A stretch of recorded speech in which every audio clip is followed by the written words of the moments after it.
Bon, Monsieur le ministre, merci d'avoir répondu à notre invitation. Euh, En quelques mots, Mickaël Cosson et moi-même, Mickaël Cosson comme rapporteur, moi-même Stéphane Peu comme président, nous avons été missionnés par la présidence de l'Assemblée pour conduire une,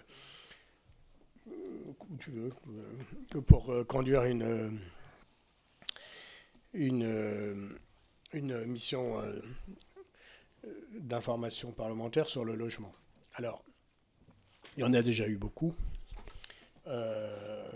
Sur des thèmes particuliers. C'est la raison pour laquelle on a choisi d'avoir une mission qui soit plutôt grand large.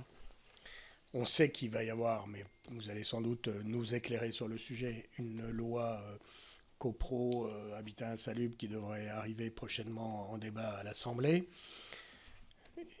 Probablement aussi, semble-t-il, une loi sur les meublés touristiques au début de l'année 2024, ou en tout cas au premier semestre 2024.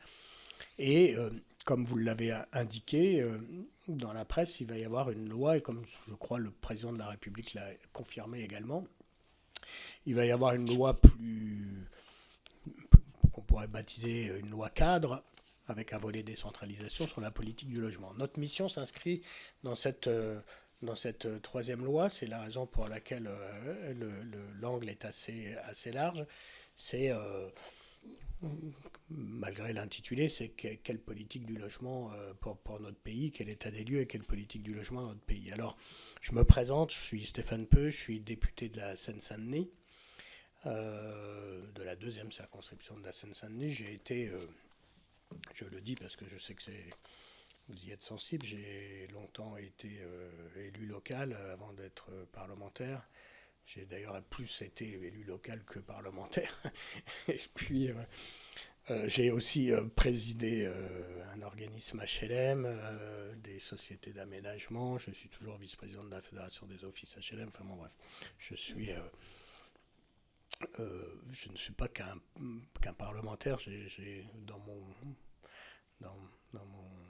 expérience beaucoup d'autres choses. Voilà, je ne rentre pas plus avant sur les questions et sur la mission. Je laisse Mickaël Cosson se présenter, puis on attaquera le vif du sujet. Bonjour Monsieur le ministre, bonjour à l'ensemble des personnes présentes dans la salle. Je vais me présenter rapidement. Donc Mickaël Cosson, député des Côtes-d'Armor, Saint-Brieuc précisément. Comme Stéphane, j'ai passé... alors, je peux dire, parce que moi j'ai passé 8 ans en tant que maire, donc 8 fois plus de temps en tant qu'élu local que député, puisque je ne suis que depuis un an. Et donc également aussi au sein du ministère, qui a changé plusieurs fois de nom, mais initialement l'équipement, sur les thématiques du logement, de la planification et de l'aménagement du territoire. L'objet effectivement de la mission du rapport que nous avons réalisé, c'est effectivement de pouvoir aborder le logement avec les points bloquants qu'on peut rencontrer dès lors qu'on est étudiant, qu'on doit se loger, dès lors qu'on devient actif, qu'on doit se loger, dès lors qu'on devient senior, qu'on doit se reloger. Et donc à chaque étape de cette vie, finalement, on rencontre des difficultés pour trouver un logement adapté à ses besoins et en proximité des lieux qu'on va fréquenter ou qu'on va avoir besoin de fréquenter. Et donc l'objet, c'est vrai que depuis de nombreuses décennies, nous avons produit des logements en termes de quotité.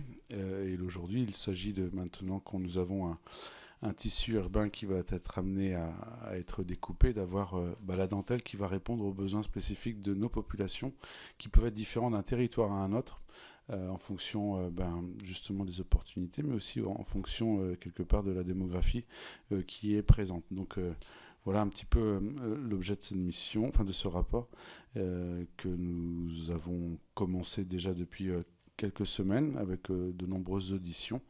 Et aujourd'hui, c'est de pouvoir bien entendre aussi votre réaction, connaissant aussi votre implication au niveau local, puisque je suis aussi que vous étiez quelqu'un d'abord investi localement.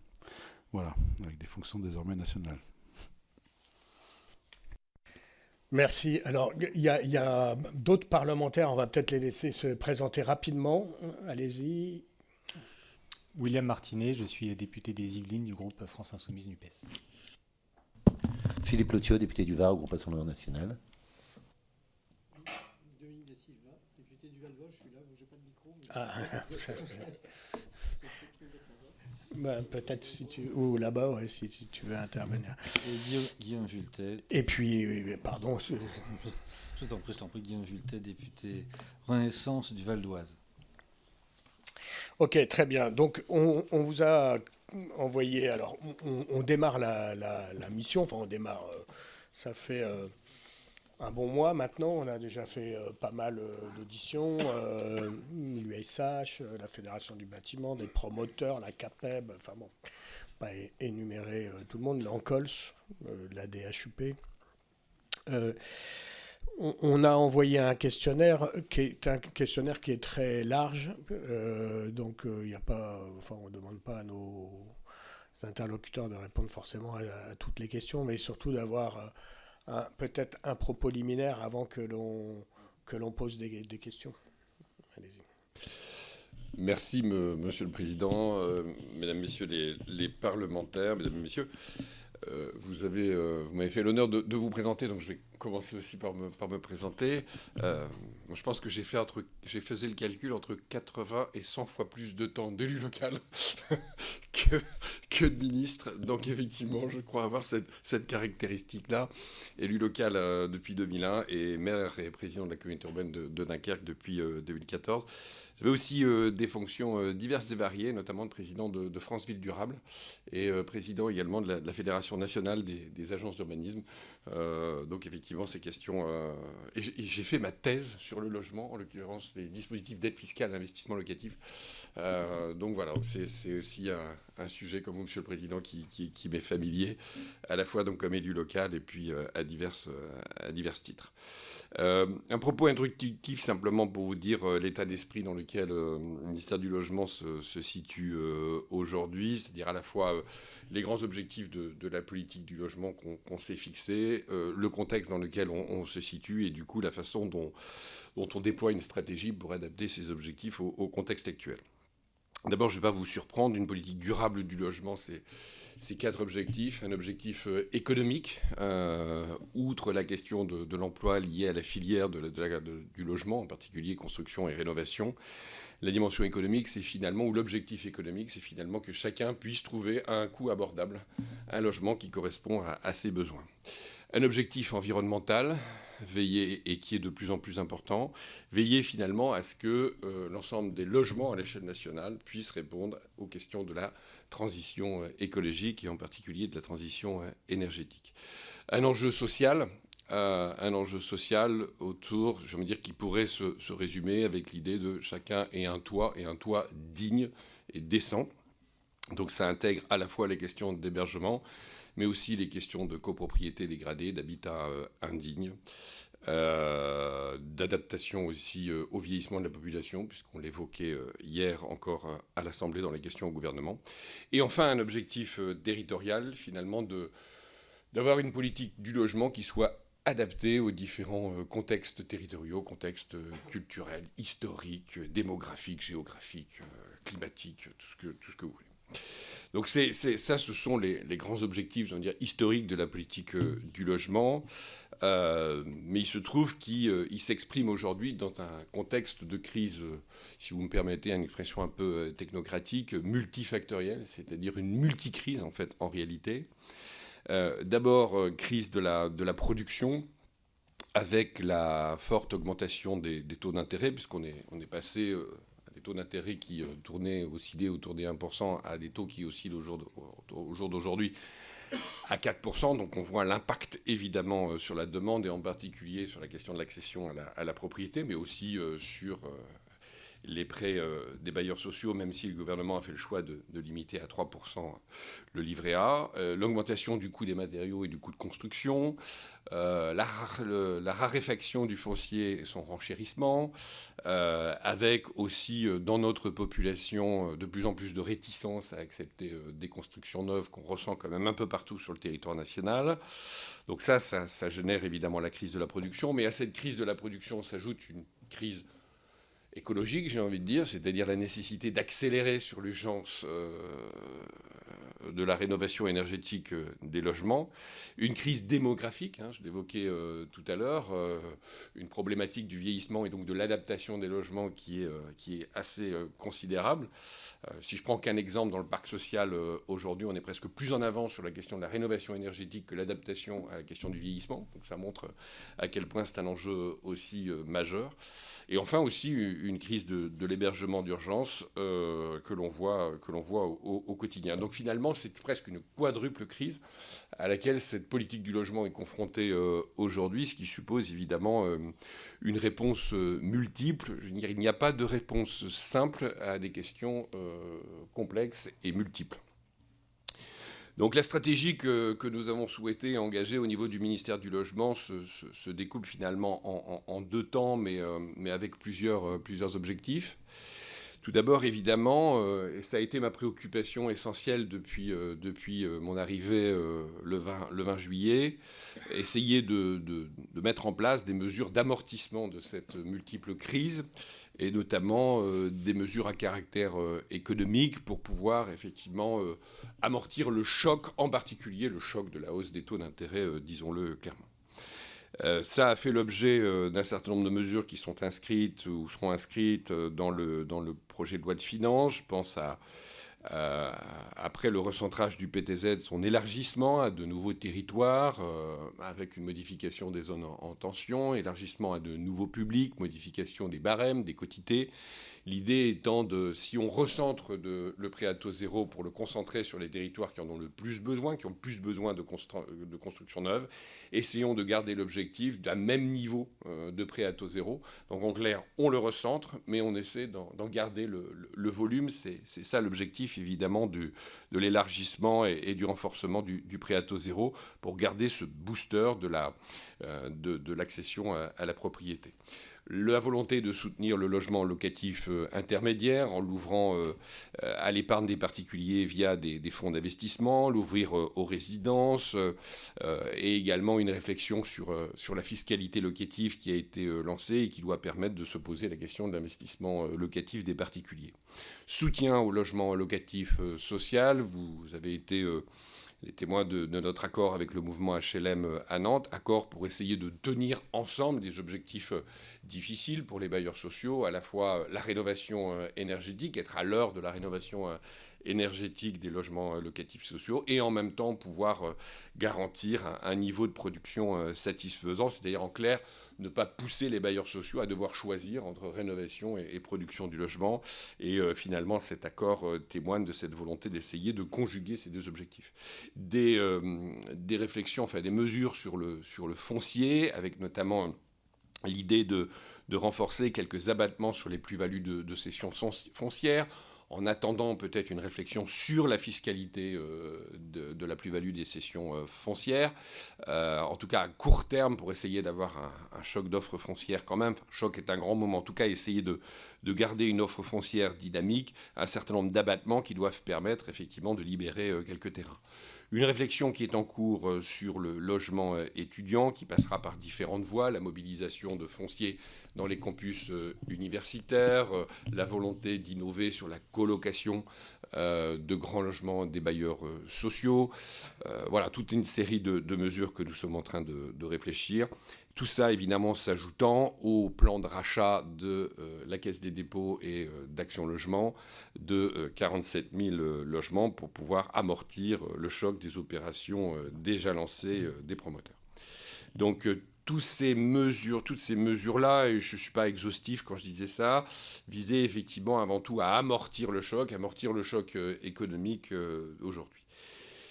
Pour essayer aussi de répondre à relativement court terme à la crise que l'on connaît aujourd'hui, l'idée était aussi de mobiliser le parc existant.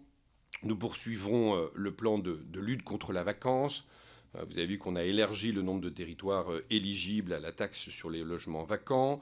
Nous avons gardé sur les zones détendues un prêt à taux zéro dans l'ancien destiné à accompagner la rénovation.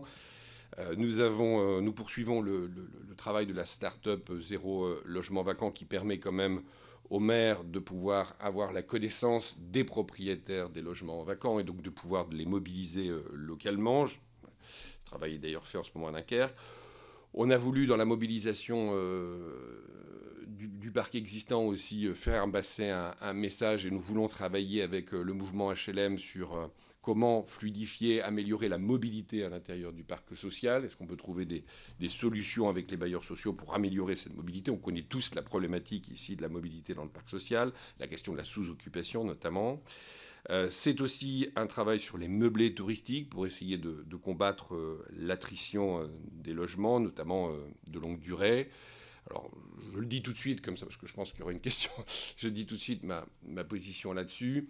Il y avait un débat au Parlement sur les questions de fiscalité des meublés touristiques. J'ai envie de dire, ce débat, il est au Parlement, il est légitime, juge. J'ai donné ma position personnelle sur la question, mais j'ai envie de dire, peu importe. Ce qui est important, c'est aussi rapidement de pouvoir donner un outil de régulation aux collectivités locales.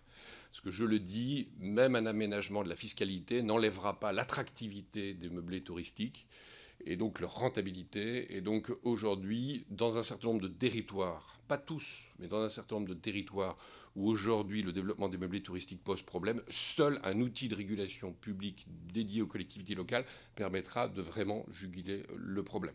Donc il n'y a pas qu'une question de fiscalité. Sur la question de la fiscalité, c'est une question, la question de la fiscalité des meublés touristiques, qui sera intégrée dans la mission parlementaire que j'ai eu l'occasion d'annoncer. Mais pour moi, ça ne doit pas être l'alpha et l'oméga de notre réflexion sur les meublés touristiques. La question de la régulation par la puissance publique locale du développement des meublés pose aujourd'hui question. La question de la compensation n'est aujourd'hui, à mon avis, pas suffisante pour pouvoir régler le problème de la régulation. On a une réflexion aussi sur, vous l'avez vu, on a c'était hier, rendu public le rapport de Mathieu Hanotin et de Michel Lutz sur les copropriétés dégradées et l'habitat indigne, avec dedans un certain nombre de propositions que nous souhaitons, qui seront notre feuille de route, j'ai envie de dire, du ministère du Logement, à la fois pour mettre en place un plan à caractère réglementaire et financier le plus rapidement possible, et un projet de loi qui devrait arriver vous l'avez dit, Monsieur le Président, au premier trimestre 2024, sur la partie des mesures législatives, avec différentes mesures dedans. Mais je vous laisserai prendre connaissance de ce plan. Ça va de l'ex-pro jusqu'à l'identification d'un certain nombre de syndics d'intérêt général. Je vous laisserai prendre connaissance directement de toute cette réflexion qui est excellente, franchement excellente de la part de ces deux maires. Et puis toute une réflexion aussi sur la rénovation énergétique des passoires thermiques, avec le calendrier de la loi climat-résilience, qui évidemment nous souhaitons conserver au maximum, et nous essayons d'accompagner les professionnels dans la tenue de ce calendrier. Vous avez vu que des annonces ont été faites sur le renforcement de MaPrimeRénov'. On souhaite aussi mobiliser davantage à l'avenir des dispositifs comme Loc-Avantage, qui doivent permettre aussi de remettre sur le marché de la location un certain nombre de biens aujourd'hui qui peuvent être vacants, ou en tout cas dans des situations d'habitat particulièrement dégradées. Donc ça, j'ai envie de dire, c'est la première partie de la réflexion qui fait l'objet de notre travail principal depuis ces 3 mois. Mais vous l'avez dit, s'il y a une dimension conjoncturelle à la crise du logement actuelle, il y a aussi à avoir une réflexion sur le temps long, sur, parfois je dis le logiciel de la politique du logement, moi je préfère parler de refondation de la politique du logement. La dernière fois, véritablement, qu'on a posé un nouveau cadre de la politique du logement et de l'aménagement, c'était la loi SRU. Depuis, beaucoup de choses ont changé. Depuis, on a la transition écologique qui s'est accélérée. Depuis, on a le Covid et on a une autre représentation de ce que doit être l'habitat. On a des thèmes forts comme le lien emploi-logement qui s'impose aujourd'hui. Est-ce qu'on peut accepter que des travailleurs clés puissent vivre à 50 ou 100 km aujourd'hui de leur travail? Des thèmes nouveaux sont apparus depuis lors. Et il semble nécessaire aujourd'hui au gouvernement de refonder cette politique du logement et donc déjà de repenser un nouveau modèle de fabrication de la ville. Finalement, quelle ville on veut, quel habité on veut dans les années qui viennent. Et donc, par exemple, est-ce qu'on doit accepter collectivement que des travailleurs clés puissent être à 50 ou 100 km de leur travail? C'est une question de fond sur la question du modèle de fabrication de la ville de demain. Et donc, j'ai envie de dire, une fois qu'on aura pensé collectivement ce nouveau modèle de la ville de demain, eh bien, la politique du logement qui en découle doit être le contenu de ce projet de loi qui a vocation à arriver au printemps 2024 sur vos tables et qui doit donc définir le nouveau cadre de la politique du logement. Il y a plein de questions dedans, des questions évidemment de décentralisation, donc de décentralisation de la politique du logement, comment on donne plus de capacité à agir aux acteurs de terrain et notamment aux collectivités locales. Il y a la question de la différenciation de l'action et de l'intervention de l'État. Finalement, on s'aperçoit que dans un nouveau modèle de développement territorial, demain, l'intervention de l'État ne doit plus être, même l'intervention de l'État ne doit plus être la même à Paris et à Barentin, ou à Vesoul, ou au Pays Basque. Donc on voit bien que même l'intervention de l'État doit être différenciée suivant les territoires. Comment on pense demain cette différenciation? Il existe aujourd'hui des zonages de manière qui expriment une forme assez rudimentaire de la différenciation de la politique de l'État et de l'intervention de l'État dans un territoire. On pense que tout ça doit être largement amélioré dans une nouvelle politique du logement et que cette différenciation de l'action de l'État doit être beaucoup plus précise. On voit bien aujourd'hui que dans des petites villes qui ont beaucoup de logements vacants, il faut travailler sur du recyclage urbain, du renforcement de l'ingénierie, des aménageurs, des interventions opérationnelles qui n'existent pas dans ces territoires et qu'à l'opposé, dans des territoires comme Paris, la question de la construction neuve se pose avec beaucoup plus d'importance. Donc cette différenciation de l'intervention de l'État et des outils d'intervention de l'État doit être repensée dans le cadre de cette loi. Ce sera aussi l'occasion évidemment de repenser la place du logement social dans notre modèle de logement. On a inventé beaucoup de logique procédurale autour des attributions. Est-ce que finalement aujourd'hui le logement social a toujours vocation à voir année après année disparaître sa fonction, enfin, son modèle généraliste de mixité sociale, ou est-ce qu'on se repose la question de la mixité sociale? Le président de la République, par exemple, dans le cadre de la politique de la ville, s'est beaucoup exprimé sur la question de la mixité sociale dans les quartiers. Est-ce qu'on se redonne des outils et des objectifs de mixité sociale dans le parc HLM, ou est-ce que finalement on se contente d'une politique aujourd'hui qui finit par concentrer les plus démunis dans les mêmes quartiers? C'est des questions qu'il faudra poser sur le modèle du logement social qu'on souhaite pour les années qui viennent. Et donc du coup, les outils de la politique du logement se déclineront des ambitions qu'on aura pour le parc de logement social demain. Et on commence déjà, bien entendu, à penser cette différenciation de l'action de l'État. Vous l'avez vu avec cette volonté de recentrer le prêt à taux zéro. Vous l'avez vu aussi avec une autre mesure qu'on a annoncée, qui s'appelle Territoire engagé pour le logement, qui se veut une action qui vise à renforcer, accélérer la production de logements sur un certain nombre de sites où l'urgence est là, où la pénurie de logements est telle qu'il faut agir plus vite. Je vais vous prendre qu'un exemple, c'est celui de Dunkerque. Moi, j'ai 20 000 emplois qui vont arriver sur le territoire dunkerquois. J'ai du foncier, il n'y a pas de problème, mais en moyenne, je mets 8 ans pour sortir un programme immobilier. J'ai des gigafactories dans 2 ans. Voilà. Donc à un moment donné, comment on se donne des moyens pour accélérer la production de logements? Dans un certain nombre de territoires, aujourd'hui, il faut 7 ans, 6 ans, 10 ans pour sortir du logement, alors que les besoins sont immédiats. Donc la question de l'accélération de la production de logements est aussi un élément essentiel. On a réussi à le faire pour les Jeux Olympiques, à mettre en place des dispositifs spécifiques pour répondre à une urgence. Est-ce qu'on est capable aussi, pour la crise de production du logement, de mettre en place des dispositifs dérogatoires sur une quinzaine, une vingtaine de sites où la crise de production du logement est la plus forte et ce dispositif territoire engagé pour le logement a vocation à faire ça. Donc on commence cette différenciation de l'action de l'État. J'ai envie de dire, on anticipe quelque part quelque chose qui doit être sans doute plus large dans la vision qu'on veut se faire de cette loi logement du printemps 2024. Voilà ce que je voulais simplement vous dire pour cadrer un petit peu la réflexion que nous avons et totalement à votre disposition pour essayer de répondre au mieux à vos interventions. Merci, Monsieur le Ministre, pour ce propos liminaire. Alors, on va essayer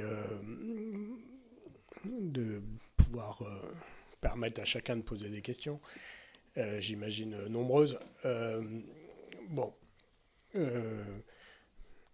Soyons factuels. Aujourd'hui, cette année, notre pays va produire un chiffre record à la baisse de logements. On n'aura quasiment jamais aussi peu construit, quelle que soit la catégorie. Et la population continue d'augmenter. Les demandes de logement d'augmenter également, et notamment de logement social. Et donc on a pas seulement une crise immobilière, comme on a pu connaître au début des années 90 ou en 2008, où il y avait une crise du secteur qui était liée à des éléments de marché. On a des éléments de marché, la hausse des taux, des éléments de crise immobilière, mais on a surtout les éléments d'une crise sociale, et qui n'est pas lié à la hausse des taux, qui est lié à une baisse de la production depuis avant la hausse des taux. Alors, il y a des décisions qui ont été prises. Je vais en prendre qu'une, sur laquelle je vais vous interroger, et on pourrait en évoquer beaucoup d'autres. Mais lorsqu'il y a eu la loi Elan, le taux du livret A était à 0,5%. Un point de TVA, un point de taux de livret A, pardon, c'est 1,5 milliard par an de plus pour les organismes HLM à décaisser sur leur encours de dette. Et 1,5 milliard, c'est à peu près le montant de la réduction de loyer de solidarité. Sauf qu'on est passé de 0,5 à 3, même si le gouvernement a décidé de contenir, ça pourrait être plus. C'est une bonne mesure pour le secteur HLM. Mais néanmoins, c'est une amputation des capacités des organismes HLM qui est considérable. Et dans la même mesure, il y a eu la RLS plus l'augmentation de la TVA sur notamment le produit standard du logement social qu'est le PLUS. Est-ce que face à la crise que l'on connaît, et de manière urgente, crise qui est avant tout une crise du logement abordable, quelles que soient les catégories, quand on parle du logement étudiant, des personnes âgées, des salariés de la première ligne, enfin, on parle d'un segment du logement qui est le logement abordable, le logement conventionné, le logement HLM. Est-ce que, de manière urgente, en dépit des efforts qui ont été faits lors de l'accord signé avec le mouvement HLM, il ne peut pas y avoir une mesure qui tient compte d'une conjoncture qui n'est plus la même qu'en 2018, au moment où a été votée la loi Elan, qui permette de revenir à une TVA et à une RLS, à la suppression, enfin à la disparition de la RLS, qui, je le rappelle, était prévue pour 3 ans, était une mesure conjoncturelle, n'a jamais été votée comme une mesure définitive ou pérenne. Alors, je ne sais pas comment vous voulez qu'on procède. Est-ce qu'on fait une série de... C'est mieux? Vous préférez? D'accord.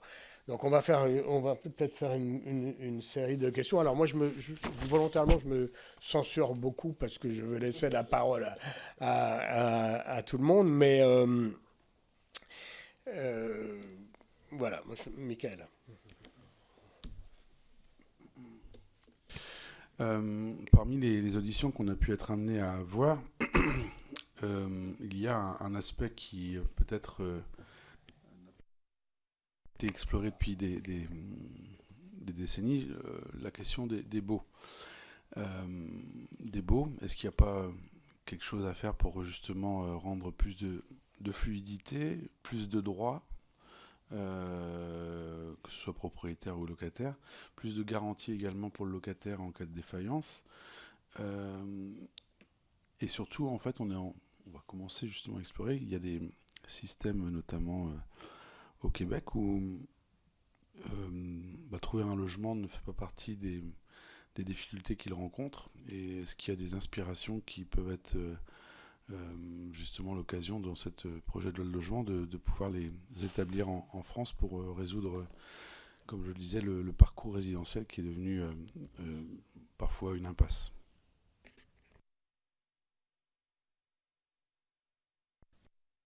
Est-ce qu'il y a des questions? William, Julien? Merci, Monsieur le Président. Merci, Monsieur le Ministre, de vous rendre disponible pour cette audition. Écoutez, je vais nous épargner un propos général et je vais essayer d'aller directement aux questions en essayant de les formuler les plus clairement et précisément possible. Première question. Au congrès de l'USH, vous avez annoncé 400 millions d'euros par an pour financer la rénovation énergétique des logements sociaux. Il se murmure que ces 400 millions d'euros seraient en fait pris sur l'augmentation de l'enveloppe décidée pour MaPrimeRénov', parce que si je ne me trompe pas dans les chiffres, pour 2024, c'est plus 1,6 milliard pour MaPrimeRénov'. Donc est-ce qu'il est vrai que, en fait, dans ces plus 1,6 milliard, il y a 400 millions qui seront pris pour financer la rénovation dans le logement social? Vous comprenez que ça change les choses. Est-ce que c'est 400 millions en plus, ou est-ce qu'on déshabille Paul pour habiller Jacques, ou l'inverse? Je ne me souviens plus exactement de l'expression. Deuxième question. Elle concerne ce sujet de l'abattement sur la plus-value foncière. Dont vous avez commencé par espérer qu'elle ferait un choc de l'offre de foncier. Tout de suite, vous-même, vous avez dit que choc, c'était peut-être pas le bon mot. Là, ma question est de savoir, cet abattement sur la plus-value foncière, vous estimez qu'elle va coûter combien? Parce que toute niche fiscale, fût-elle temporaire, elle coûte de l'argent. Et donc, combien elle va coûter pour mettre à disposition combien de terrains? Et en tout cas, j'espère que, avant de s'aventurer sur ce sujet, on a des éléments un petit peu précis. Troisième question, ne vous inquiétez pas, j'en ai que 4. Troisième question, vous parlez dans cette grande loi cadre du sujet de la mixité dans le logement social et vous êtes tout de suite allé sur la question des attributions. Aujourd'hui, en termes d'attribution de logement, il y a des obligations légales, 25% des attributions qui doivent être d'allo ou à défaut prioritaire, 25% des attributions pour les ménages du premier quartile de revenus. C'est des obligations légales qui poussent les réservataires et les bailleurs à aller chercher les ménages modestes. Parce que, contrairement aux idées reçues parfois, aujourd'hui dans le logement social, plus vous êtes aisé, alors tout est relatif dans le logement social, mais plus vous avez un revenu important, plus il est facile d'y accéder. Et ce sont les publics les plus précaires, les plus modestes, qui ont des difficultés d'accès au logement social. Donc, je vous vois faire la moue, monsieur le ministre, mais bon, ce sont des éléments chiffrés. Il y a notamment, je vous invite à regarder un rapport de la Fondation Abbé Pierre, entre autres, qui est assez clair là-dessus. Donc, ma question, c'est, avec cet objectif de plus de mixité sociale que vous avez évoqué, est-ce que vous voulez renverser la vapeur, c'est-à-dire faire tomber ces obligations d'attribution aux ménages prioritaires et aux ménages premier quartile de revenus pour faire l'inverse, peut-être chercher des obligations d'attribution à des ménages qui ont des revenus peut-être plus élevés?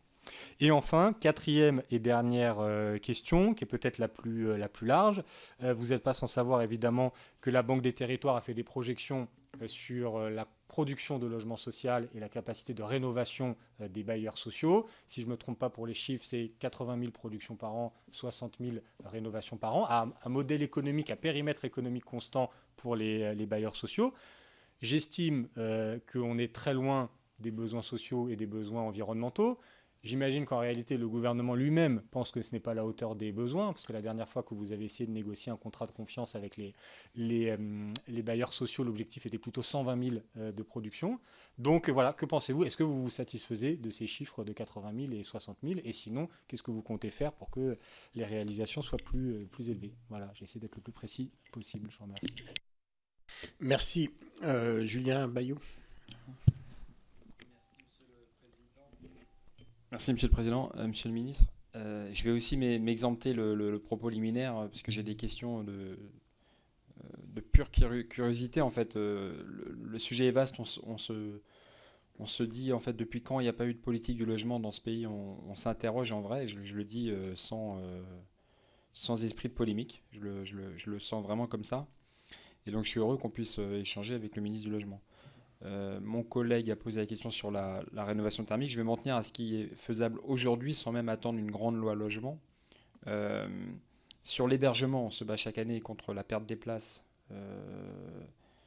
littéralement contre la perte et la fermeture de centres d'hébergement à chaque fois.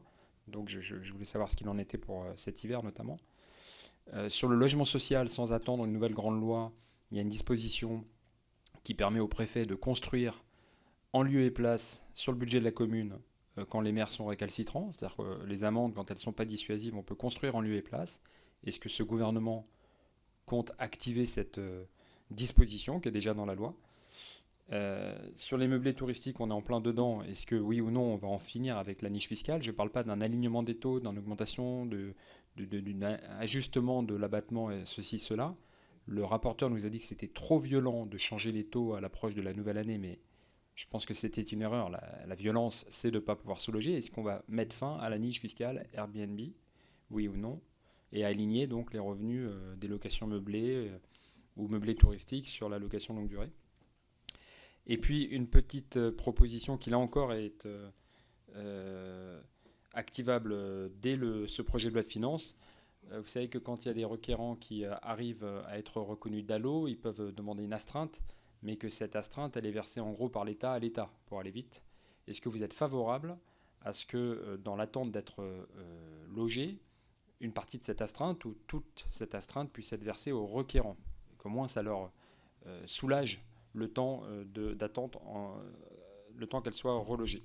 Et s'il y a une grande loi logement, et j'en finis là-dessus, êtes-vous favorable à une nouvelle garantie universelle des loyers qui avait été un temps légale en 2014 de mémoire, avant d'être escamotée dans la loi Allure.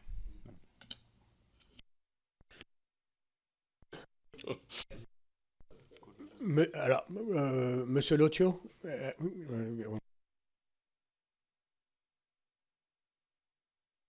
Monsieur le Président, je vous remercie. Monsieur le Ministre, ma question, moi, je reviendrai un petit peu sur la crise, c'est-à-dire que vous l'avez évoqué, donc je ne vais pas rentrer dans les détails, mais je crois que les résultants de la crise, à la fois sur le plan économique, parce qu'aujourd'hui, les boîtes de BTP sont conteuses, ont encore du boulot, mais il n'y a plus rien dans les tuyaux, il n'y a plus rien qui arrive à terme, premièrement.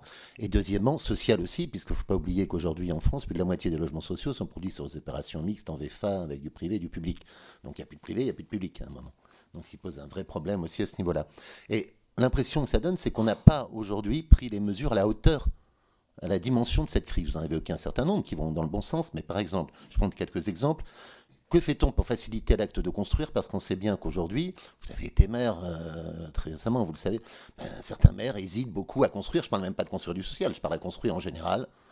Aujourd'hui, sont très réticents, donc il y a vraiment une réticence de l'acte de construire. Donc qu'est-ce qu'on peut faire pour encourager? Il y a eu des propositions, y compris financières, d'incitation financière en ce sens. Elles n'ont pas été suivies des faits. Qu'est-ce qu'on fait pour faciliter l'acte d'achat quand les banques refusent une grande partie, enfin de plus en plus de prêts, et que les taux augmentent? Il y a eu des mesures qui avaient été prises en 93 ou juste après le Covid pour faciliter ou augmenter pendant un temps, conjoncturellement, les donations entre vifs, ou alors pour faciliter des exemptions et droits de succession sur des logements acquis pendant une certaine période, pour essayer de relancer. On parle de conjoncturel, là. Tout ça n'est pas refait, donc on a l'impression finalement qu'il n'y a pas vraiment de mesures conjoncturelles immédiates à la hauteur de cette crise qui est très, très prégnante. L'extension du PTZ en est un autre exemple. On a exclu finalement le neuf individuel et dans la plupart des territoires aujourd'hui. Le PTZ tel qu'il existe aujourd'hui, dans la nouvelle version. Et donc ça, c'est sur le court terme. Et à long terme, peut-être 3 questions très très rapides. Qu'est-ce qu'on peut faire pour relancer, parce qu'on voit que ça pêche aussi, l'investissement locatif? Et notamment, finalement, on a vu une disparition totale des investisseurs institutionnels dans le locatif. Ils sont reconvertis vers la finance plutôt. Donc comment on peut les faire revenir vers le locatif, s'il y a des dispositions à travers des PER, etc. Pour les bailleurs sociaux, est-ce qu'à un moment, le bailleur social doit obligatoirement être propriétaire? Ce qui se passe par exemple sur l'intermédiaire, il y a un propriétaire, il y a un gestionnaire. Est-ce qu'on peut se poser la question, est-ce qu'on pourrait finalement, il ne pourrait pas y avoir des foncières, des investisseurs, et qui confient le logement social, un logement qui serait social par sa gestion, en fait? C'est une question, attention, elle est beaucoup plus complexe, là je la synthétise très très rapidement, mais enfin vous voyez l'idée. Et troisièmement, le fameux serpent de mer du statut du bailleur, aujourd'hui, qui pourrait essayer également faciliter l'investissement locatif. Ce sont les 3 questions, là c'est un peu plus structurel. Je vous remercie. Merci. Je pense qu'on va faire une deuxième tournée, si ça ne vous embête pas, parce que je crains qu'il y ait des frustrations dans la réponse. Après. J'ai essayé de lister, je vais essayer de reprendre. J'espère que je vais recompprendre mes notes, d'ailleurs, surtout. Il y a des questions autour des organismes HLM.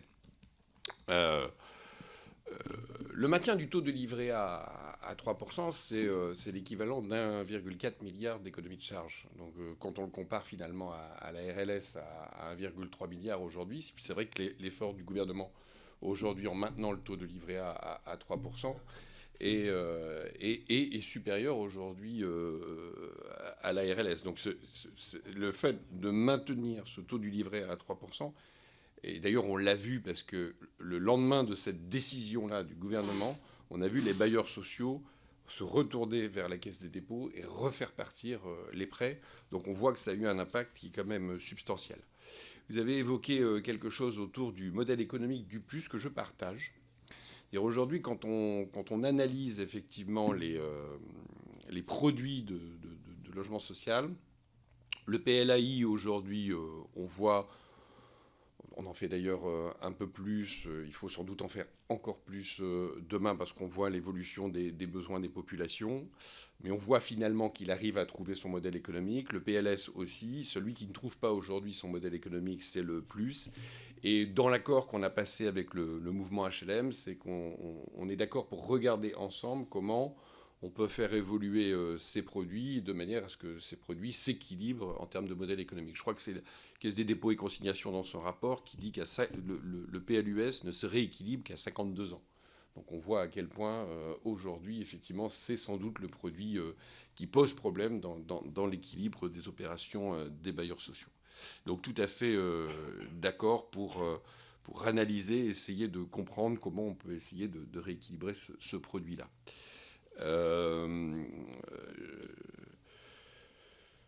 Pourquoi j'ai mis ça Ah oui, la question du financement de la rénovation énergétique chez les bailleurs sociaux, les 400 000 euros par an que vous évoquez, ils ne sont pas pris sur les 1,6 milliard, mais sur les 5 milliards dédiés à la rénovation énergétique. Donc il y a une enveloppe de 5 milliards qui a été identifiée et ils sont à l'intérieur de cette enveloppe de 5 milliards.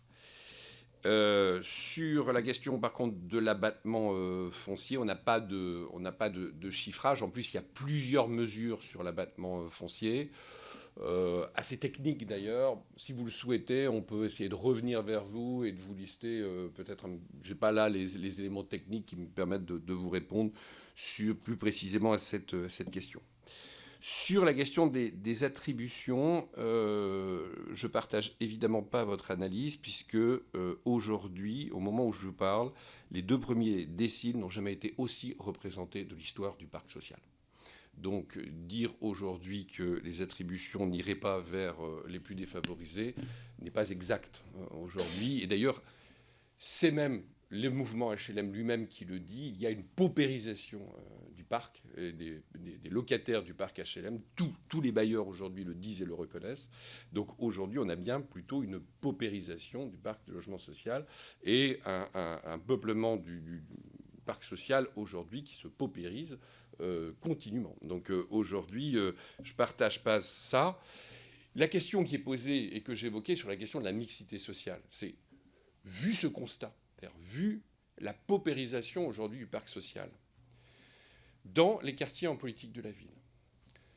Et puis vous savez aussi que la loi 3DS a inventé un dispositif qui s'appelle les résidences à enjeu de mixité sociale. C'est-à-dire quand les élus locaux auront identifié des résidences à enjeu de mixité, parce qu'on sera dans une concentration de la difficulté, est-ce qu'on doit intégrer des paramètres de mixité sociale dans les attributions ou est-ce qu'on continue comme avant à concentrer toujours plus la misère au même endroit? C'est une question de fond qu'il faudra qu'on se pose, justement dans la perspective de la loi logement. Est-ce qu'on veut, oui ou non, dans ce pays, aller plus loin sur la question de la mixité sociale, ou est-ce qu'on donne tout le temps la priorité aux plus démunis? C'est-à-dire qu'est-ce qu'on abandonne le modèle généraliste français, qui est un modèle quand même historique du parc social d'après-guerre? Est-ce qu'on abandonne définitivement le modèle généraliste pour accepter une concentration des plus pauvres? C'est-à-dire, est-ce qu'on converge vers d'autres modèles européens de logement social? À titre personnel, moi, je n'y suis pas favorable. Je pense qu'on a cette spécificité française d'avoir mis sur la table la mixité sociale. Et moi, c'est un concept que je défends. Je vais même vous faire une confession. Je suis l'un des co-écrivains de l'article 55 de la loi SRU. J'étais le conseiller de Claude Barcelone et avec Jean-François Debat, qui était le conseiller de Louis Besson, nous avons écrit cet article 55 de la loi SRU auquel je tiens. Et je suis profondément défenseur de la mixité sociale, et je pense que quand des élus locaux ont identifié des résidences à enjeu de mixité, je pense que continuer à faire comme avant, les yeux fermés en concentrant la misère, ce n'est pas une solution, et je pense que vous êtes élu de la Seine-Saint-Denis, vous savez aussi la situation que ça peut donner dans un certain nombre de nos territoires français, et donc voilà, moi, c'est une question en tout cas qu'on devra se poser. Qu'est-ce qu'on veut faire du logement social français en termes de concentration ou pas des plus démunis et de mixité sociale? Sur la question des projections de construction. Je vais vous dire quelque chose peut-être d'un peu provoquant, mais je vais le faire quand même. Je me fiche éperdument des chiffres nationaux qui circulent. Ils ne m'intéressent pas parce que, quand je disais tout à l'heure, si on a quelque chose à faire aujourd'hui, c'est de la différenciation territoriale. Je suis désolé, mais le chiffre qu'on doit sortir de construction en Île-de-France n'est pas le chiffre qu'on doit sortir à Vesoul, n'est pas le chiffre qu'on doit sortir à Toulon, et n'est pas le chiffre qu'on doit sortir à Brest. Les seuls chiffres qui m'intéressent, et c'est la raison pour laquelle je vais engager des conventions territorialisées avec des territoires, avec des engagements de production et de rénovation énergétique, territoire par territoire, c'est la seule chose qui m'intéresse, c'est est-ce que territoire par territoire on atteint les objectifs ou pas. L'Île-de-France a besoin d'énormément de constructions neuves. Eh bien, regardons si l'Île-de-France est en retard ou pas. La réponse sera oui. Et pourquoi en Île-de-France ils sont plus en retard? Qu'est-ce qui justifie? Qu'est-ce qui fait? Et qu'est-ce qui fait aussi que des territoires qui sont dans les mêmes situations, certains les sortent et d'autres les sortent pas? Moi, j'ai envie plutôt d'analyser ça. Dunkerque, aujourd'hui, je le disais tout à l'heure, c'est 20 000 emplois nouveaux. On a identifié tous les fonciers, on a identifié les opérateurs, on a des dates de sortie, on a des engagements, les maires jouent le jeu, et donc ça sort. Et donc moi, j'aimerais savoir à un moment donné pourquoi d'autres territoires ne les sortent pas. Et donc, plutôt que de partir sur des objectifs nationaux où on se dit peut-être que les maires, peut-être que les dispositifs ne sont pas équilibrés, peut-être que ceci, peut-être que cela, je voudrais qu'on réfléchisse territoire par territoire et qu'on analyse dans les territoires qui n'atteignent pas les objectifs de construction, pourquoi, s'il y a des questions territoriales, s'il y a des questions nationales, s'il y a des questions politiques. Et moi, c'est ça qui m'intéresse. Donc c'est vrai que moi, un objectif de construction, un objectif de rénovation, il est par territoire, il n'est pas national. Après, on peut faire la somme des besoins, et donc on aura un objectif national, super. Mais en tout cas, moi, je vous dis comment je raisonne par rapport à ces projections auxquelles je ne donne pas beaucoup d'importance. Sur la question de l'hébergement d'urgence, puisque vous l'évoquiez tout à l'heure, nous n'avons pas une diminution de nombre de places. Donc, depuis la mise en place du plan Logement d'abord, qui a permis à 440 000 personnes d'accéder au logement, nous sommes passés d'à peu près, même si je remonte un peu plus loin, on était à un moment donné à 93 000 places d'hébergement d'urgence. Ça doit être, je pense, 2013, 93 000 places d'hébergement d'urgence. Et nous sommes aujourd'hui à 203 000 places d'hébergement d'urgence. Donc il y a une augmentation considérable du nombre de places d'hébergement d'urgence. Et ce chiffre n'a jamais diminué. En fait, en réalité, il n'a fait qu'augmenter.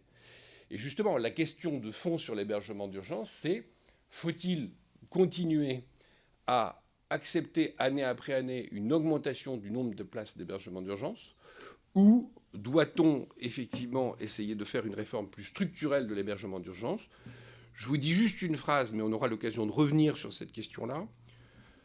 Moi, des familles qui sont pendant 5 ans dans l'hébergement d'urgence à l'hôtel, avec des enfants scolarisés, je ne comprends pas. Je ne comprends pas. Donc, à un moment donné, peut-être que ce qu'il faut refuser à un moment donné, c'est que l'hébergement d'urgence dure 5 ans. Voilà. Et donc, on regardera ensemble, je pense, la façon dont on peut appréhender la question de l'hébergement d'urgence demain. Mais en tout cas, je pense qu'il y a sans doute la nécessité demain d'une réforme beaucoup plus structurelle de l'hébergement d'urgence. La loi SRU. Bon, je vous ai dit maintenant que j'y tenais plus particulièrement et vous comprenez pourquoi. D'abord, moi, c'est une loi que je veux défendre. Elle est souvent critiquée de tous côtés. C'est-à-dire, elle est critiquée parce qu'elle ne serait pas assez efficace, ou elle est critiquée parce que c'est un irritant. Bon, je pense que c'est ni l'un ni l'autre. C'est-à-dire que c'est une loi qui fait son chemin. Et aujourd'hui, un logement social sur 2 en France vient de la loi SRU. Ce qui me semble un succès. Ce qui me semble un succès de cette loi. C'est l'une de ces rares lois qui a survécu à tous les gouvernements et toutes les sensibilités. Et je pense que c'est plutôt une preuve de succès de cette loi. Et moi, je suis vraiment un défenseur de cette loi SRU à laquelle tout le monde veut toucher. Je pense qu'elle n'est ni trop restrictive, ni pas assez. Je pense qu'elle fait son chemin. Et vous pouvez compter sur moi pour l'appliquer avec fermeté et d'engager des contrats de mixité sociale avec les élus pour rendre réels, effectivement, les engagements. Maintenant, effectivement, il y a des maires récalcitrants, il y a des maires qui ne veulent pas jouer le jeu du logement social, on le sait, voilà, c'est une notoriété publique, certains maires même le revendiquent, donc en disant, grâce à moi, vous n'aurez pas de logement social. Donc on le sait, c'est une notoriété publique, au travail, on essaie d'être coercitif, Mais les choses avancent, y compris même dans ces villes, les choses avancent, et je veux vraiment insister là-dessus. Je ne voudrais pas qu'on fasse un mauvais procès à la loi SRU, qui me semble aujourd'hui quand même un déterminant de la production du logement social, qui n'est pas du tout négligeable. La question j'ai oublié la question de l'évolution des baux et de la fluidité du marché. C'est des choses, bien entendu, qui peuvent s'inscrire demain dans une loi logement. La façon dont on pense effectivement la mobilité, et notamment le lien emploi-logement que j'évoquais tout à l'heure, il n'est pas que proche, il peut être aussi dans d'une autre façon de penser la question du logement. Je vais vous raconter une anecdote que j'ai vécue en tant que maire. À un moment donné, j'avais reçu l'administration pénitentiaire de la prison de Dunkerque. Et le personnel pénitentiaire me dit « Ah, vous savez, monsieur le maire, il faut construire un parking près de la prison, hein, parce que nous, on vient tous de Calais, et on a besoin de se garer près de la prison, là où on travaille. » Mais je dis « C'est pas un parking que je dois faire, c'est vous proposer des logements sur Dunkerque. » Ils m'ont regardé, mais jamais on m'avait dit ça. Ben, le lien emploi-logement, quand je parlais tout à l'heure de doit-on encore accepter demain que des gens travaillent à 50 km de leur emploi, vivent à 50 km de leur emploi, est-ce que justement, il n'y a pas aussi une priorité à donner à ces personnes pour se rapprocher de leur logement? On est en train de parler de transition écologique, on est en train de parler de mobilité, on est en train de parler d'évolution de la mobilité. Est-ce que finalement la réponse à l'administration pénitentiaire, c'est de faire un parking, ou c'est de donner la possibilité de se loger à Dunkerque où le transport public est gratuit? Bon, ça, c'était une pub. Voilà. Sur la question des meublés touristiques, je l'ai dit tout à l'heure dans mon propos introductif, je ne sais pas si vous étiez arrivé. Voilà. Donc, il y a un débat au Parlement, je le trouve sain, je le trouve intéressant. J'ai donné mon point de vue personnel, je pense que vous le connaissez. Mais je veux insister sur une chose. La fiscalité des meublés touristiques ne réglera pas le problème de fond. Voilà. Donc, voilà. Il faut un outil de régulation publique. Il y a une proposition de loi qui est envisagée pour d'ici la fin de l'année. Moi, je veux bien m'inscrire dans cette proposition de loi. Mais je veux insister là-dessus parce que je ne voudrais pas que le débat sur la fiscalité des meublés touristiques donne le sentiment qu'on va régler le problème. Ça, c'est important. C'est une question de justice fiscale, vous avez raison. Et donc, quelque part, au Parlement, de voir, et puis il y a une mission parlementaire maintenant qui va se poser aussi cette question pour analyser tous les effets de bord d'un éventuel changement, puisque c'est ça qui a été mis en avant. Il pourrait y avoir des effets de bord dans un certain nombre de communes. La mission parlementaire prendra donc quelques mois pour analyser les éventuels effets de bord d'un alignement de la fiscalité. Regardons-le calmement, et puis dès qu'on aura analysé tous les effets de bord, que le Parlement prenne la décision qu'il jugera juste fiscalement. Mais moi, en tout cas, mon souci d'efficacité, c'est que derrière, il y a un outil de régulation publique. Ça, c'est mon souci à moi derrière. La garantie universelle des loyers, j'ai souri quand vous l'avez évoqué, parce que je vais vous faire une autre confidence personnelle.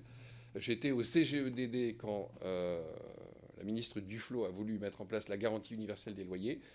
Et avec Boris Ravignon, qui est le maire de Charleville-Mézières, nous étions tous les deux chargés d'évaluer avant la mise en place la garantie universelle des loyers. Donc c'est un sujet que je connais aussi bien pour avoir travaillé dessus. Ça, alors, la conclusion d'ailleurs de notre étude à l'époque CGEDD Inspection des Finances, c'était de dire que la garantie universelle des loyers à ce moment-là devait être ciblée sur les jeunes, et ça a donné la garantie Visale que vous connaissez aujourd'hui et qui s'étend aujourd'hui progressivement.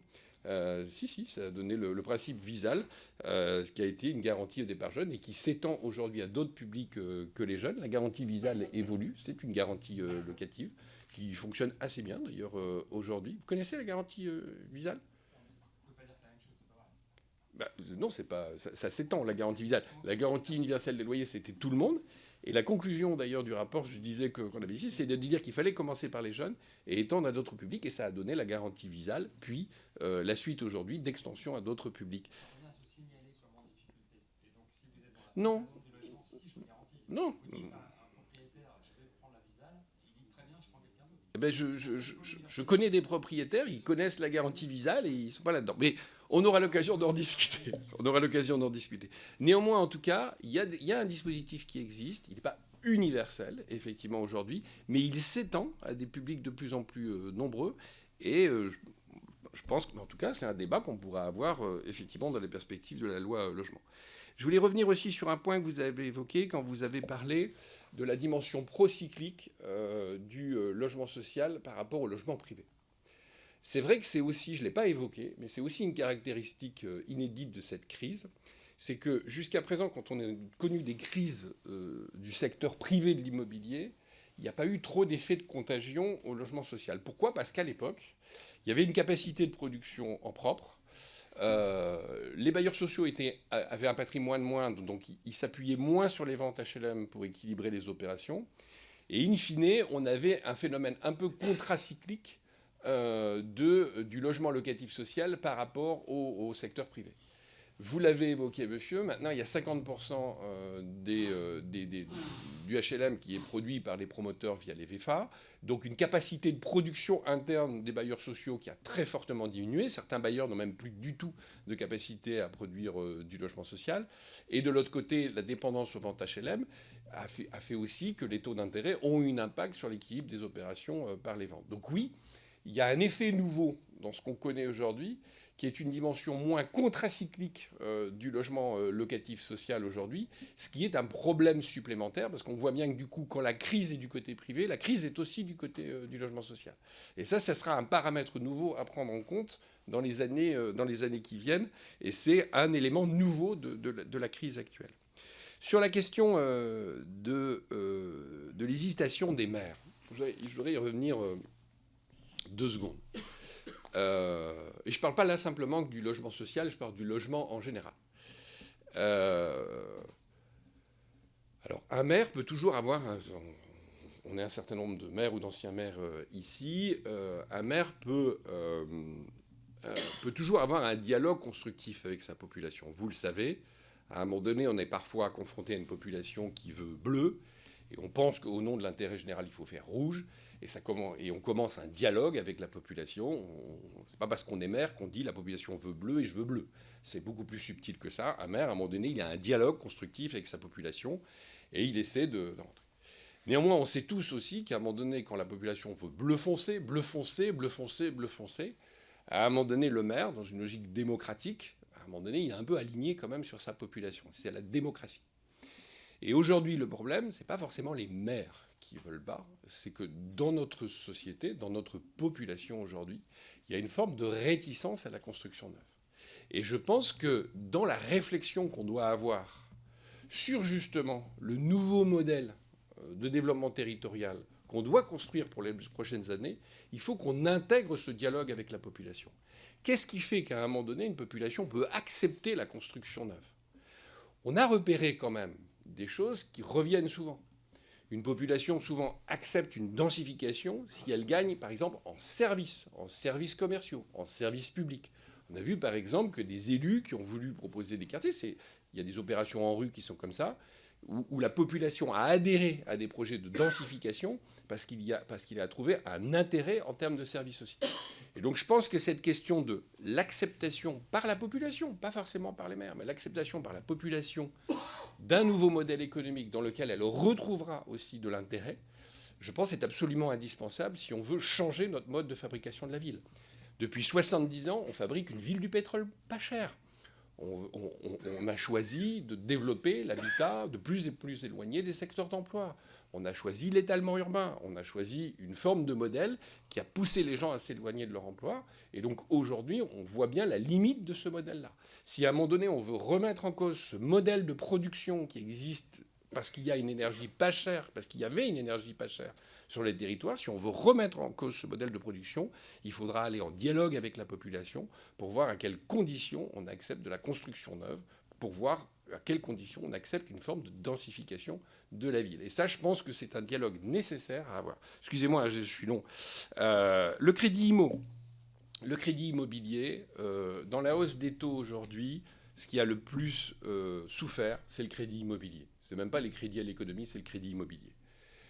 On est en dialogue avec Bruno Le Maire, avec le gouverneur de la Banque de France. Notre revendication, ce n'est pas de changer les règles prudentielles, c'est-à-dire le fameux 35% et le 25 ans. Notre revendication, c'est de dire arrêtez de mettre des sous-critères aux banques dans leurs 20% de marge. Ils ont 20% de marge, les banques. Aujourd'hui, on met des sous-critères, par exemple 70% de primo-accédants. Pourquoi ? Et notre revendication, c'est de dire, et si le gouverneur de la Banque de France disait les banques ont 20% de marge, et vraiment 20% de marge, ça nous permettrait de dire aux banques, utilisez-les, parce qu'aujourd'hui, les banques ne font pas beaucoup d'efforts pour utiliser leurs marges et ne donnent pas du crédit à des gens qui sont solvables. Aujourd'hui, les banques n'utilisent que 13% de leur marge au lieu de 20%. On perd 7% de crédit aujourd'hui qui pourrait être mobilisé sur la construction neuve. Donc à la fois, le gouverneur devrait lâcher la bride sur les 20% de marge en n'ajoutant pas des sous-critères, et de l'autre côté, ça nous permettrait de mettre la pression sur les banques. Bon, j'ai d'autres trucs. J'avais peut-être un dernier point sur les investisseurs institutionnels. Je le fais après. Allez, je le fais après. Allez-y. Mes collègues, parce qu'on a interrompu la liste des questions, donc je vais redonner la parole à, je sais pas, M. Da Silva. Oui, d'accord. Merci, Monsieur le Président, Monsieur le Ministre. Ma question vous étonnera pas. Je suis désolé, je suis derrière vous, mais ma question vous étonnera pas. Ça sera évidemment une question sur le lien emploi-logement. Et évidemment, je vous suis complètement quand vous parlez de la ville de demain. Moi, je crois que la ville de demain, elle doit s'attacher à cet équilibre logement et emploi. Et je pense que c'est surtout dans l'intérêt des actifs les plus modestes. Et ça, je pense qu'on l'a oublié. Et j'entends quand vous dites que la loi SRU, c'est une bonne chose. Je pense que le péché originel de la loi SRU, c'est qu'on n'a pas introduit cette notion d'emploi. C'est qu'on a bâti, on a construit là où c'était possible, là où les maires étaient d'accord. Mais on ne s'est pas attaché à savoir si les gens ensuite allaient trouver du travail. Et ça, c'est vraiment, pour moi, le point négatif de la loi SRU. Et je comprends que vous la défendiez. Mais moi, je dis, quand on a plus 30% de logements sociaux depuis que la loi SRU existe, mais qu'on a 2 fois plus de demandeurs de logement social, ça interroge. C'est-à-dire que c'est une fuite en avant. Enfin, je ne sais pas si on arrivera à produire autant. Donc pour moi, il faut que les gens soient en activité le plus possible, le plein emploi. Et donc ça, c'est quand même quelque chose que l'on porte et il faut répondre à ça. J'entends toujours la question de l'emploi des fonctionnaires pour les gigafactories, ces grandes entreprises, etc. On ne parle jamais des problématiques d'accès au logement pour les entreprises, les PME. Voilà, ça, du coup, mais ce sont des millions d'entreprises qui ont des problématiques et on n'y répond pas. Et donc, pour moi, il est important de répondre à ces attentes-là. Alors, j'entends qu'on peut s'appuyer sur Action Logement et être plus coercitif vis-à-vis des élus. Mais est-ce que vous ne pensez pas, Monsieur le Ministre, qu'on a aussi finalement des employeurs qui peuvent s'engager dans le cofinancement du logement ? Parce qu'à un moment, on n'y arrivera pas tout seul. Et donc, bon, vous savez que je porte effectivement une proposition de loi en ce sens, mais au-delà de celle-là, je pense qu'il faut vraiment qu'on redonne la main à des employeurs parce que c'est aussi une manière de décentraliser et de faire du logement là où c'est utile et surtout à proximité des lieux de travail. Donc du coup, on répond aussi à la question écologique. Voilà. Donc je voulais que vous nous disiez un petit peu plus, davantage sur cette vision que vous avez du lien emploi-logement. Je vous remercie. Merci. Guillaume Vuilletet. Bien. Monsieur le ministre, vous avez fait une description assez complète de la crise du logement avec ces éléments multiples de causes. Entre autres, vous avez parlé de la réticence, j'y reviendrai, des habitants parfois à avoir de nouveaux voisins tout bêtement. Alors c'est peut-être moins vrai dans les cœurs de métropole, encore que. Je remarque quand même que brusquement il y a un attachement à la biodiversité des villes qui est un petit peu corrélé au fait qu'il y a un logement social qui s'implante pas très loin de là où on habite, y compris dans des quartiers réputés particulièrement bobos, pour reprendre cette expression. Mais il y a cette réalité-là.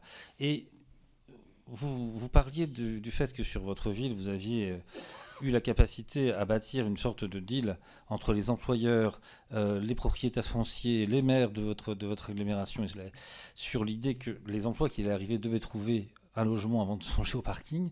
Je trouve que, évidemment, c'était une bonne méthode. Et je me demande si ce n'est pas d'ailleurs la base de l'histoire qu'on doit de nouveau raconter aux habitants des villes pour pouvoir leur faire admettre que le voisin n'est pas haïssable. En particulier, je trouve que la période de la crise sanitaire est une période qui a pu être très pédagogique. Parce que quand les personnes sont arrivées devant leur supérette et se sont rendues compte que le fait que la caissière ne pouvait pas venir parce qu'elle habitait trop loin, que l'infirmière ne pouvait pas venir parce qu'elle habitait trop loin, parce que etc., etc., évidemment, peut-être que là, il y a une pédagogie de comment vit une ville. Comment fait-elle pour accueillir les 20% l'équivalent de 20% de sa population qui lui permettent et qui lui sont obligatoires pour fonctionner. Donc là, je pense que là-dessus, on a quelque chose à voir. Je voudrais aussi vous interroger sur vous avez, avec justesse, dit qu'il y avait une forme de paupérisation, ce sont les chiffres, hein, c'est aussi bête que ça, de paupérisation de la population du parc social. Sans doute est-ce parce que les commissions d'attribution privilégient des personnes en très grande difficulté, mais c'est aussi parce que les personnes ne bougent pas. Et que ceux qui bougent sont ceux qui peuvent bouger, qui partent, parce qu'ils ont des moyens supplémentaires. Et que ceux qui restent vieillissent, parce qu'il y a un autre phénomène, c'est que non seulement il y a une paupérisation de la population du parc social, mais il y a aussi un vieillissement de la population du parc social. Et je me demande si, quand on croise cela, avec le fait que selon les territoires, on n'a pas exactement les mêmes besoins, et vous l'avez dit très justement, est-ce qu'il n'y a pas un problème fondamental qui est celui de la mobilité ? On a des personnes, on a tous vu ça dans nos permanences et dans nos mairies quand on les a fréquentées, qui renoncent à un emploi parce que satisfaire à cet emploi, c'est partir trop loin du logement, c'est éventuellement quitter justement le logement social et du coup prendre le risque de ne pas pouvoir y revenir. Parce que parfois, obtenir un emploi à 50 km ou à 100 km, c'est pas forcément une réussite. Ça arrive que ça marchera bien, mais il y a des fois aussi, ça peut être un échec, parce que voilà, c'est la vie, hein, tout bêtement, il n'y a pas 100% de réussite en la matière. Et si jamais on n'a pas l'assurance de pouvoir ensuite récupérer le logement qu'on avait, ou l'équivalent, d'ailleurs peu importe, il ne s'agit pas de dire que c'est ce logement-là, bien, on se rend compte que dans de nombreuses situations, il y a une prise de risque qui est trop considérable. Et donc, du coup, un renoncement, alors je parle à l'emploi, à la formation, mais après, on peut parler de la mobilité sur d'autres critères. Je pensais au vieillissement, évidemment. Est-ce qu'on n'a pas quelque chose à demander aussi aux bailleurs sociaux pour pouvoir avoir une ingénierie un peu plus subtile qui permette, en effet, d'accompagner la personne qui est dans le 5 pièces et qui est seulement dans 5 pièces pour l'amener dans un 2 pièces qui sera avec un ascenseur, avec d'autres choses, enfin voilà, des services supplémentaires. Je pense aussi aux accidents de la vie, parfois handicap, parfois simplement le divorce, hein, parfois quand on ne sait pas, etc. etc. Donc, c'était une réflexion là-dessus. J'ai des questions à vous poser parce que vous parliez des cœurs de l'Île-de-France en particulier dans le besoin de neuf, mais en fait, de manière générale, dans les endroits où il y a des tensions fortes sur le logement et le logement social en particulier, sont aussi les endroits où il y a peu de foncier disponible. Tout ça, pour l'instant, j'invente rien. Et c'est quand même souvent aussi les endroits où le foncier disponible, c'est du foncier public. En réalité, comme on dit, on ne va pas se mentir, entre l'injonction contradictoire de Bercy qui dit qu'il faut vendre plus cher et de votre ministère, par exemple, qui va prévoir des systèmes de décote pour pouvoir faire du logement social, il y a un léger hiatus qui fait qu'en réalité, rien ne se fait à la fin et que personne n'est logé. Donc, je me demande, est-ce qu'il n'y a pas quelque chose à faire pour satisfaire là-dessus ? Moi, je travaille beaucoup sur les problèmes sur les logiques de démembrement qui permettraient peut-être de conserver le statut public, enfin bref, une ingénierie par rapport à ça. La mobilité, je l'ai abordé, donc que comptez-vous faire pour favoriser une meilleure mobilité dans le logement social entre autres, mais aussi résidentiel, qui permettent aux gens d'aller là où ils vont trouver un emploi, là où ils vont fonder leur famille, etc. etc. Et enfin, un dernier point, mais vous l'avez annoncé sur les premiers mois de 2024, je sens que vous allez occuper le Parlement de façon dense en début 2024, parce qu'entre la loi cadre et la loi sur les copropriétés de logements indignes, on va vous voir souvent, c'est un bonheur. C'est un bonheur. En matière de logements indignes, je voulais savoir, que pensez-vous de l'idée de pouvoir immatriculer les logements pour pouvoir mieux les suivre et pouvoir du coup suivre les travaux qui y sont faits ? Merci Guillaume. Du coup, je vais m'autoriser à prolonger quelques questions. D'abord, prolonger celle de mon collègue Da Silva sur le lien emploi-logement. Est-ce que vous ne pensez pas que l'évolution progressive d'Action Logement, qui était auparavant, enfin de l'APEC plus exactement, qui était auparavant une cotisation aux entreprises de plus de 10 salariés, puis qui est devenue une cotisation pour les entreprises de plus de 20, qui désormais est une cotisation pour les entreprises de plus de 50 salariés, ne faudrait-il pas revenir à une PEC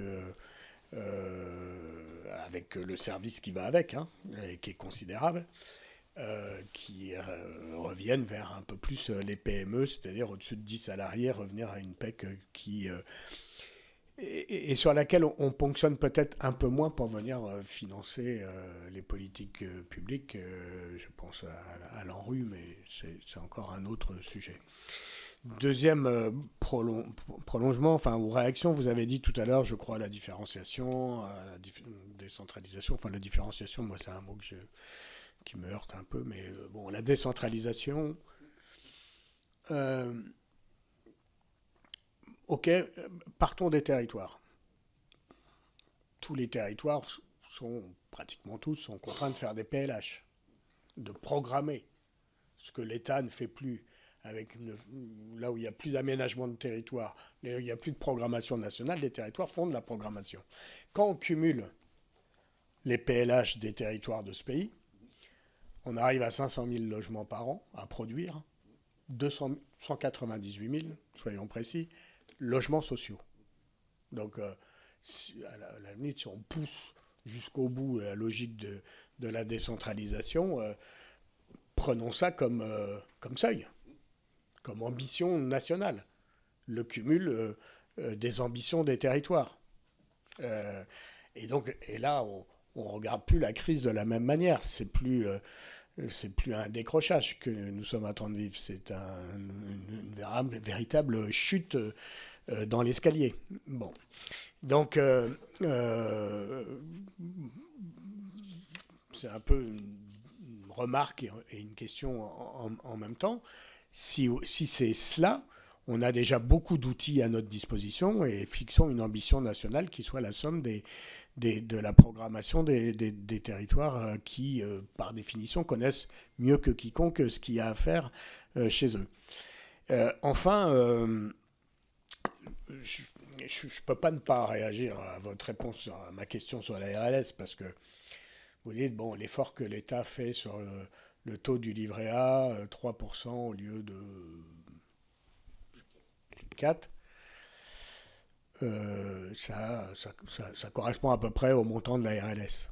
Oui, mais quand en 2018, je ne parle même pas de la TVA, mais quand en 2018, la décision de mettre la RLS est prise, la TVA, le TLA, le taux du livret A, est à 0,5.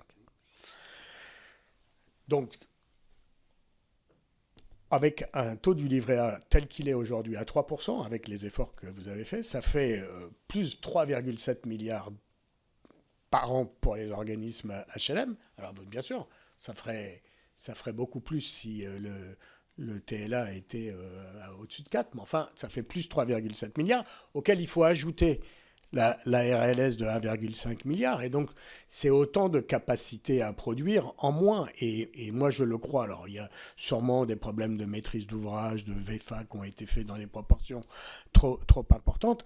Mais n'importe quel bailleur social, et on est nombreux ici à avoir été en responsabilité, quand vous devez arbitrer entre l'entretien d'un patrimoine existant et la production de logements neufs, vous arbitrez pour l'entretien du patrimoine existant quand il s'agit de faire un arbitrage sur la capacité à mobiliser des fonds propres.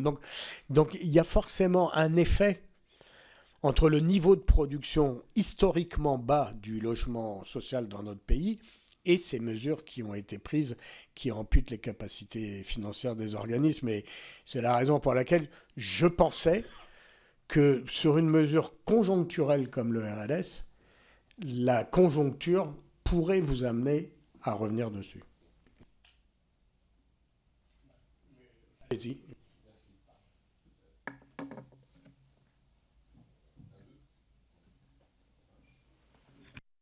Il doit rester. Voilà. Donc plusieurs thèmes. On a beaucoup évoqué évidemment la question lien emploi-logement. Je me suis déjà exprimé, donc je vais pas tout reprendre. Juste un point, c'était absent de la loi SRU parce qu'effectivement, je pense que ce thème d'emploi-logement n'était pas à l'ordre du jour, en fait, à la fin des années 90. On était encore dans le modèle de la fabrication de la ville, où on règle le problème par l'automobile, enfin, je veux dire, où s'éloigner à 50 km de son emploi n'était pas un problème. Voilà. Et donc, du coup, on continuait à être dans la ville de l'étalement urbain. Et c'est ce modèle-là, aujourd'hui, qu'on doit remettre en cause.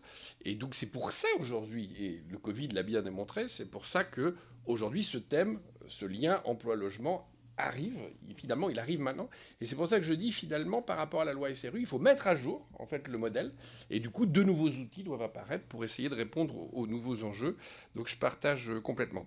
Juste un point sur la contribution des employeurs au logement de leurs salariés. Bien veiller à ce que ce soit bien une contribution volontaire et non en déduction de la PEC. Parce que sinon, du coup, on perd d'un côté ce qu'on gagne de l'autre. Donc je pense qu'il faut être bien attentif à ce que si les employeurs, effectivement, contribuent au logement de leurs salariés, ce soit bien un acte volontaire qui ne vienne pas en diminution que de ce qui est donné à Action Logement. Sinon, on va le perdre de l'autre côté. Cette question des travailleurs clés, vous l'avez largement évoquée. Vous avez évoqué aussi la question de la mobilité dans le parc social. Je l'ai évoqué également. C'est un enjeu majeur aujourd'hui. C'était l'objectif d'ailleurs de la gestion en flux. Tout vient de là. Je pense qu'aujourd'hui, on est en discussion avec le mouvement HLM pour essayer de trouver les mesures qui permettent d'améliorer les choses. Je ne suis pas un fanat de la remise en cause du droit au maintien dans les lieux, je le dis clairement. Je pense que ça concourt aussi à la mixité. Et alors après, il y a des surloyers, il y a des choses qui existent comme ça. Mais je pense qu'il y a, avant même de revenir sur le droit au maintien dans les lieux, un certain nombre de mesures qui peuvent être mises en place chez les bailleurs sociaux pour essayer d'améliorer la fluidité et la mobilité. J'oublie jamais que sur les 2,4 millions de demandeurs du parc social, 800 000 est déjà dans le parc social. Donc un tiers du problème, c'est bien de la mobilité à l'intérieur du parc. Vous avez raison de le souligner. Il faut qu'on trouve des moyens. Moi, quand je vois... Toujours une anecdote perso. Vous ne mettez pas ça au compte-rendu, les anecdotes perso. Mes parents sont dans le parc social. Ils ont gardé le logement dans lequel j'ai grandi avec eux. Donc il y a une chambre en trop. Le bailleur leur a proposé plus petit, mais plus cher. C'est étonnant, ils n'ont pas accepté. C'est surprenant. Voilà, ben voilà. Mais exactement. Mais j'ai d'ailleurs critiqué le bailleur qui leur a proposé ça. Mais évidemment, et là, ça c'est la politique de loyer du bailleur, d'avoir le courage de remettre en place ça et de dire effectivement un ménage qui va dans plus petit, vous allez payer moins cher, et en plus il y a de l'économie de charge. C'est du bon sens, mais c'est pas fait. Et donc aujourd'hui, c'est exactement, c'est ce qu'il faut faire. Vous êtes un bon bailleur sur la question de la mobilité. Je vous en remercie. Sur la question de la mobilisation du foncier public, il y a un débat autour de la décote, qui est un débat qui évidemment vous intéresse en tant que parlementaire, puisqu'il y a un débat de justice fiscale. Je le pose toujours. Quand finalement, pour du foncier d'État, l'État fait le choix de faire une décote pour produire du logement social à Paris, c'est donc le contribuable national qui donne de l'argent pour produire du logement social à Paris. Donc ça veut dire que le contribuable bordelais, marseillais, contribue à la production du logement social à Paris. Si, une décote d'un foncier d'État, c'est une décote du contribuable national. Est-ce qu'il est légitime que ce soit le contribuable national qui paye pour la production d'un logement social à Paris? Ou est-ce que c'est le contribuable parisien qui doit le faire? Donc il y a toujours le débat sur qui doit payer la décote, et c'est un débat de justice fiscale, tout simplement. Mais au-delà de ça, ce qui permettrait de trancher les choses, et peut-être de trancher les Bercy logements, les machins, etc., c'est qu'il n'y ait pas de cession de foncier. C'est ce que vous évoquez. Et à la limite, on fait des opérations, on demande une redevance plutôt que de céder le foncier, on demande une redevance, bail à construire, bail emphytéotique, il y a des dispositifs qui existent. Et aujourd'hui, on fait des opérations, l'État garde le foncier et puis on développe des opérations. La rentabilité du foncier de l'État, là, ça dépend que de nous. C'est plus une question de justice fiscale, c'est une question de rentabilité de la redevance. Le niveau de la redevance, il peut être fixé à un niveau. Voilà. Donc effectivement, je partage comme vous cette idée. Je ne veux pas donner le sentiment non plus que ce foncier public est l'alpha et l'oméga de la solution. Vous avez vu qu'avec Olivia Grégoire et Christophe Béchu, on a aussi développé une réflexion autour des zones commerciales, parce que je pense que là aussi, il y a des réserves foncières très importantes dans les métropoles. Aujourd'hui, les foncières commerciales sont à la recherche de ce type d'opération. Je pense que dans le modèle de fabrication de la ville du XXIe siècle, imaginez qu'on n'ait pas des zones monofonctionnelles de commerce, mais qu'on ait davantage de diversité logement-commerce, à mon avis, c'est une piste à explorer. C'est compliqué, parce que transformer un foncier commercial, c'est difficile. Sur le plan opérationnel, c'est pas simple. Sur le plan économique, c'est pas simple. Mais c'est en tout cas une perspective pour les années qui viennent, de la même manière que le foncier en zone d'activité économique. L'immatriculation des logements, nous, on n'est pas contre. Hein, c'est un énorme travail, etc. Vous avez évoqué la question de la PEC. Finalement, l'aligner sur le VM, finalement, quelque part, c'est les mêmes entreprises qui payent la PEC qui paieraient le VM. Moi, si vous obtenez ça, je signe en bas de la feuille. Je pense que c'est un sujet qui dépasse le ministère du Logement, vous l'aurez compris. Pourquoi pas, on peut s'entendre en off. Sur la question ambition nationale, cumul des ambitions territoriales, peut-être en chiffres. Mais moi, c'est intéressant de creuser sur pourquoi des territoires n'arrivent pas à atteindre les objectifs, parce que, vous l'avez dit, donc théoriquement, on devrait avoir 198 000 logements sociaux. Bon, on les a pas. Donc ça veut dire que les territoires n'y arrivent pas. Certains territoires n'y arrivent pas. Creusons ensemble pour comprendre pourquoi certains territoires n'y arrivent pas. Essayons d'analyser. Voilà. Et je pense que vous ne serez pas forcément en contradiction avec une bonne analyse territoriale de pourquoi, à un moment donné, on ne produit pas du logement social dans un certain nombre de territoires. Donc je pense qu'il faut... moi, ce qui m'intéresse... Parce que ce n'est pas une question de budget, en fait, là. C'est plus une question de budget. Il y a d'autres éléments qui font qu'à un moment donné, on n'atteint pas les objectifs du PLH. Donc allons creuser ça. Je ne veux pas revenir sur le débat livret A, RLS, etc. Voilà. On pourrait, la Caisse le montre très bien, les bailleurs jusqu'à 2020 avaient un taux d'autofinancement de 9 à 10%, qui n'était pas mauvais en soi. Le regroupement a aussi joué positivement. On pourrait en parler longuement. Moi, ce qui m'intéresse aujourd'hui, c'est est-ce que les bailleurs ont la capacité aujourd'hui d'assurer à la fois la réno et la production. C'était ça l'objectif, c'était vraiment ça le sens de l'accord.